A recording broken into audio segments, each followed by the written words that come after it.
نماز کے لیے 6 چیزیں شرط ہیں۔ نمبر 1 طہارت یعنی پاکی۔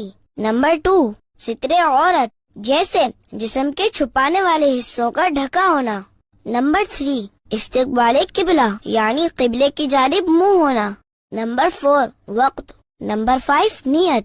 نمبر 6 تکبیر تحریمہ جیسے ہاتھ اٹھا کر اللہ اکبر کہنا۔ اسی طرح نماز میں 7 چیزیں فرض ہیں جن کے بغیر عام حالات میں نماز نہیں ہوتی۔ نمبر 1 تکبیر تحریمہ۔ نمبر 2 قیام۔ نمبر 3 قراءت۔ نمبر 4 رکوع۔ نمبر 5 سجود یعنی 2 سجدے۔ نمبر 6 قعدہ اخیرہ یعنی نماز کی آخری رکعت میں التحیات کے لیے بیٹھنا۔ نمبر 7 خروج بسمعہ یعنی نماز مکمل کرنے کے لیے سلام پھیرنا۔ ان کے علاوہ نماز میں کافی چیزیں سنت اور واجب بھی ہیں۔